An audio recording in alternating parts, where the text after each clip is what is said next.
بسم اللہ الرحمن الرحیم۔ السلام علیکم۔ آج ہمارا موضوع ہے میں مسلمان ہوں نہیں تم کافر ہو۔ آج مسلمانوں کا بہترین مشغلہ فرقہ واریت اور تفرقہ بازی بچی ہے۔ ہم یہ بھول بیٹھے ہیں کہ رسول اللہ صلی اللہ علیہ وآلہ وسلم نے فرمایا ہے کہ مسلمان مسلمان کا بھائی ہے۔ اگر ایک مسلمان کو تکلیف ہوتی ہے تو پوری مسلم امت کو تکلیف ہونی چاہیے۔ جیسے جسم کے ایک حصے کو چوٹ لگتی ہے تو پوری جسم میں درد ہو جاتا ہے، لیکن ہم سب کچھ بھلا بیٹھے ہیں اور فرقہ واریت میں اتنے مگن ہو چکے ہیں کہ ہم ایک دوسرے کو کافر کہتے ہیں۔ ہم فرقہ واریت اور تفرقہ بازی میں اتنے مگن ہو چکے ہیں کہ ہم ایک دوسرے کو طاقت دکھاتے ہیں۔ ہم ایک دوسرے کے گریبانوں کو پکڑے ہوئے ہیں، ایک دوسرے کی داڑھیوں میں ہاتھ ہے اور ایک دوسرے کو ذلیل کرنے پر ڈرتے ہی نہیں ہیں۔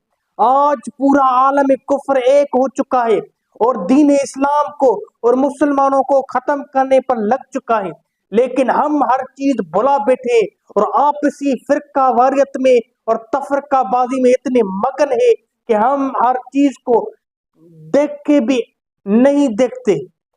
آج فلسطین کے ساتھ کیا ہو رہا ہے، آج بڑے مسلمان ملکوں کے ساتھ کیا ہو رہا ہے، آج بے گناہ فلسطینیوں مسلمانوں کا قتل عام کیا جاتا ہے، لیکن پوری مسلمان امت خاموش کر تماشا دیکھتی ہے۔ بے گناہ فلسطینی مسلمانوں کا خون بہایا گیا، بچوں کو قتل کیا گیا، عورتوں کو قتل کیا گیا، مردوں کو قتل کیا گیا، جوانوں کو قتل کیا گیا، جو بھی آیا سب کو قتل کر کے رکھ دیا دہشت گرد اسرائیل نے، لیکن نامور مسلمان صرف خاموش ہو کر تماشا دیکھتے رہے۔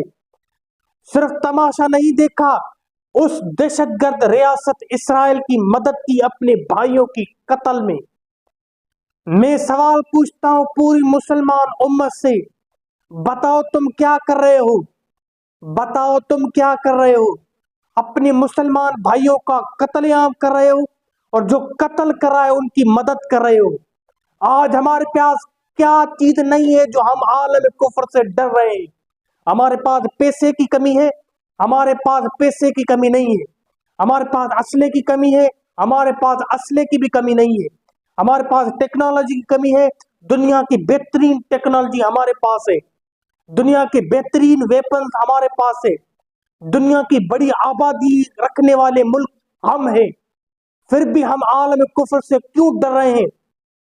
کیوں ان کے ترلے کر رہے ہیں؟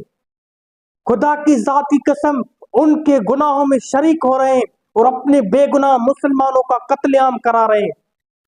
آج فلسطین کے ساتھ کیا ہو رہا ہے، لبنان کے ساتھ کیا ہو رہا ہے، مصر کے ساتھ کیا ہو رہا ہے، سیریا کے ساتھ کیا ہو رہا ہے، عراق کے ساتھ کیا ہو رہا ہے، ایران کے ساتھ کیا ہو رہا ہے، جتنے بھی مسلمان ممالک ہیں ان کے ساتھ کیا ہو رہا ہے، اور جتنے بھی عرب ممالک خاموش کر تماشا دیکھ رہے ہیں۔ ان قریب تمہاری باری بھی آئے گی، تمہاری باری بھی آئے گی، کیونکہ اسرائیل کا گرٹل، اسرائیل کا سپنا ضرور پورا ہوگا، اور وہ پورا تب ہوگا جب وہ مدینے کے دروازے پر پہنچیں گے، جس میں ایران ہے، آدھا ایران، پورا عراق، پورا شام، آدھا سعودی عرب، جتنے بھی عرب ممالک ہیں سب اس میں شامل ہیں، اور وہ سب پر قبضہ کرے گا اور اپنا گریٹل اسرائیل کا سپنا پورا کرے گا۔ اور ہم اپنے تفرقہ بازی اور فرقہ واریت میں اتنے مگن ہے کہ ہم ہر چیز کو بھلا بیٹھے۔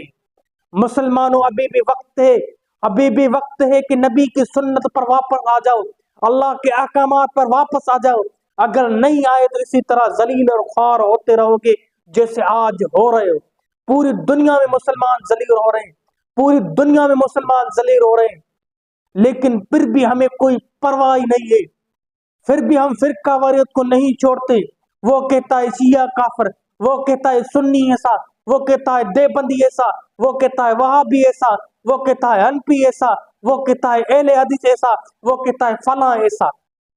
خدا کی ذات کی قسم کافر تم پر ماریں گے تمہیں تو یہ پوچھیں گے نہیں کہ تم کس فرقے سے تعلق رکھتے ہو، تم اس بنیاد پر ماریں گے کہ تم مسلمان ہو، اور مسلمان بن کر جیو، مسلمان بن کر جیو۔ یہ شعر کہہ کر میں ویڈیو کو ختم کروں گا کہ ہلا دیں گے زمین کو نعرہ اللہ اکبر سے، کہ جب تک خاک ذروں میں جان باقی ہے۔ یہ کیا سمجھتے ہیں ظالم جو اپنی دل میں بیکے ہیں، ابھی تو کربلا کا آخری میدان باقی ہے۔